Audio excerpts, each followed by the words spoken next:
The knife came out of nowhere.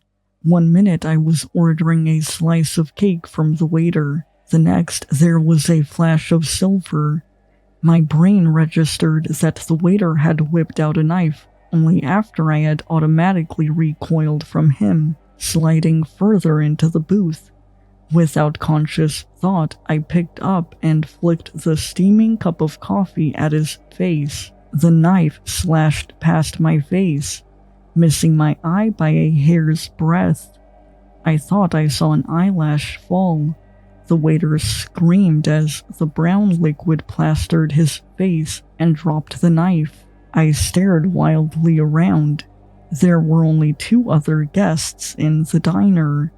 They seemed rooted to their seats. A chef stood at the kitchen window, frozen mid-plating, garnish still in hand. None of them seemed to be in any hurry to help.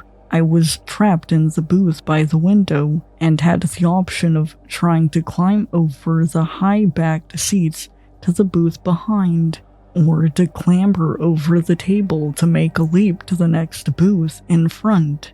The waiter stopped clawing at his face in those short seconds. He flailed his arms out at me as I sprung up onto the seats. He missed, and I yelped as I leapt onto the table, then attempted to springboard past him. Still half blinded, the waiter turned and grabbed something off the ground. The knife, damn it. He swung back around, and I prepared myself to leap from his reach. A shot rang out, accompanied by the shattering of glass. I ducked, falling to my knees. I swiveled my head, desperately trying to spot where the shot had come from. There was a thud by my side. The waiter had collapsed to the ground. The back of his head was a clumpy red and gray mass. An acrid metallic scent, tinged with gunpowder, enveloped the place. Screams! It took me a while to realize I was a contributing instrument to the symphony of screams. The police arrived shortly after. They didn't know who had shot my assailant. I certainly didn't have a gun on me, and had 3 witnesses to vouch for my innocence. They assumed a passerby had intervened and run for fear of repercussions for shooting a man dead, justifiable or not. No one on the streets witnessed the shooting, or so they said when asked by the police. I think I puked at some point. I don't think I'll ever forget the way the gooey, lumpy substance had trickled out his head and down the sides of his body. The police had no idea why he had attacked me, what my would-be murderer's motivations were. They didn't even know who the waiter was. He had apparently appeared out of nowhere with a fake identity and taken the job as waiter just a few days before I dropped in for my usual coffee and a cake breakfast. I didn't leave my house for 2 days. When I finally did, it was for a crisis at work, something I had to personally deal with. I was terrified the whole journey.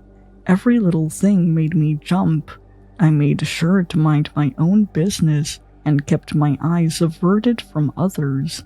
I was almost at the entrance to my office building when a car pulled up next to me. I was so relieved at finally reaching my destination that I didn't notice the window in the passenger's side wind down, didn't notice the gun pointed straight at me, didn't see the face of the person holding the gun, not until another car rammed into the back of that car, and the shot went wide.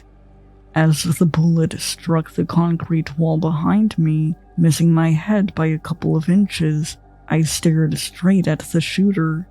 Their face was covered by a mask, one of those cheap white masks with eye holes that you could buy at any party store. I saw them curse, then turn to aim the gun at me for another shot.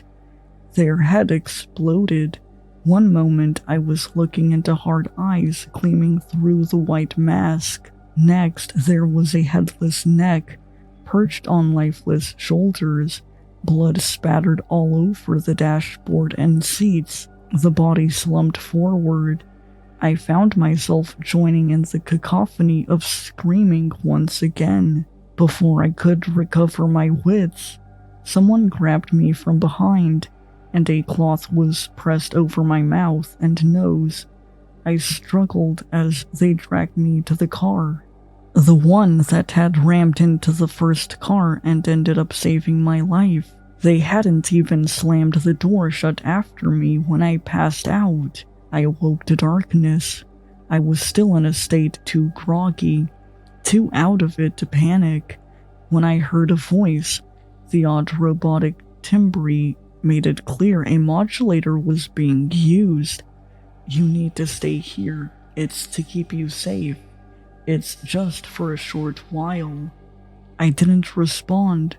My tongue felt swollen and dry, like a dust ball had enveloped it. "We will not harm you. It's our duty to keep you safe." That was all that was said. I raised my head off the ground and sat up. I was relieved to find that I wasn't bound or tied. Who the hell could have done this? They said they were keeping me safe, but they had basically kidnapped me. But who would kidnap me? Was it one of my recent one-night stands? Did I offend anyone on a date? Was it a bitter work colleague, an angry ex? I couldn't think of anyone I could possibly have offended enough to be kidnapped for, or attacked at knife and gunpoint for that matter. Minutes passed in the unlit room, then hours. The darkness was absolute, the silence unyielding, punctuated only by my panicked breaths. The air was stale, a mix of sweat, earth, and disinfectant. Respite from the isolation came only in brief interludes. Whenever I was fed, a little rectangle of light would appear at the door, followed by a tray of food slid through to me. I refused to eat food I could not see, and so they would turn on the lights for 5 minutes while I ate. There was a loo in the room, which I could freely use. Though the darkness made it hard to navigate, I tried to go only when the light was still on. Besides the meals, nothing. At some point at my desperate pleas, they said I would be released in a matter of days. But time in that dark room stretched endlessly. The wait between meals felt like forever. It's surprising how agonizingly slow time passes when you have nothing to engage your mind with. No phones, no books, no chatter, nothing. I began to suspect they were torturing me in some sick psychological way. I began to wonder if that was it for the rest of my life, trapped in darkness alone. When nothing changed after the 9th meal, I counted. I ignored the 10th meal. I stayed unmoving, ignoring the lights and the tray that slid into the room. I didn't bother to slide the tray out when instructed to. By the 15th meal that I had ignored, I heard voices outside the door. I pretended to be fast asleep and didn't stir. It was easy to lay still. I had barely moved since I started skipping meals. I was consumed by hunger and thirst. All I could think about was a tall glass of iced lemonade and eating peanut butter from the jar. "We need to let her go," I heard someone say. It wasn't in the modulated voice. It sounded like a woman. "She's not eating. She could die at this rate. She's been passed out for the last half a day. It's not safe yet," a man's voice responded. "We haven't caught all of them. It's one guy escaped. He's probably busy fleeing, and we've locked down their time door. You think there aren't others? For fuck's sake, she's the butcher's mother. There's gonna be others keen to end her." The exasperation was clear in the man's voice. "But we've stopped the only group with access to a time door," the woman snapped. "What do you need? To lock her up for years as we hunt down every single person We might try to take her out. We might as well end her ourselves, the woman snapped.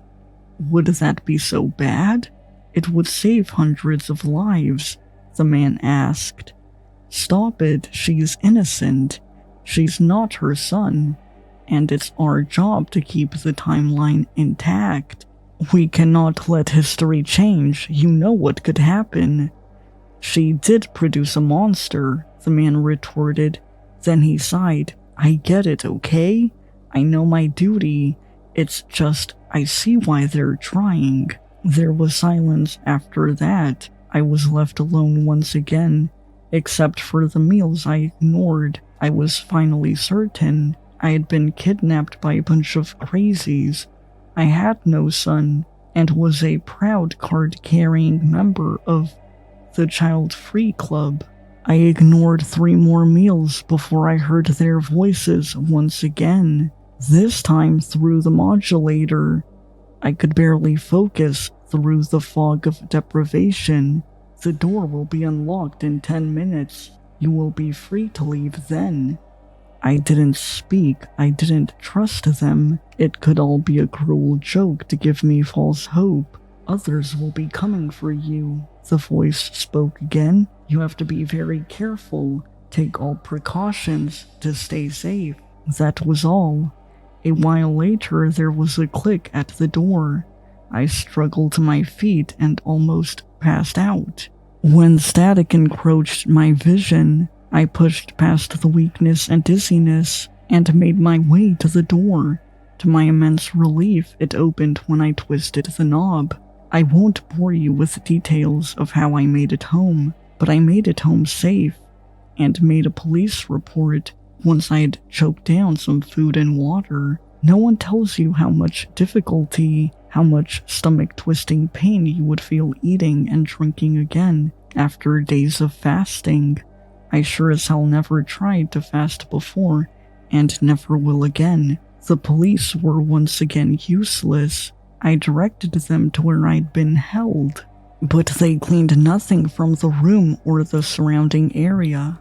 There was not a single evidence or clue to be found. They concluded that I had been kidnapped by a bunch of mentally unwell people, and that they were also behind the attacks. The officers told me they would be in touch once they had more to go on, and that my house would be under surveillance for my protection.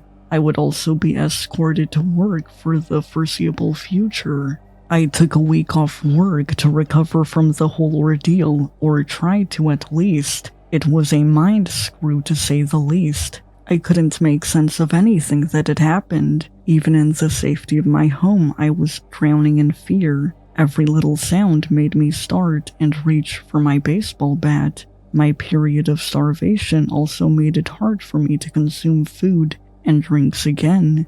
I puked several times when I tried to eat, and it was hard for me to keep water down. It was only after a 4th morning of nausea when I called the officers parked in front of my house to escort me to the convenience store. I needed to be sure. Once I was alone in the house with my purchase, the officers back to surveillance duties. I peed on the stick I bought. The 3 minutes took forever to go by. There it was, a bold line, and a second faint line.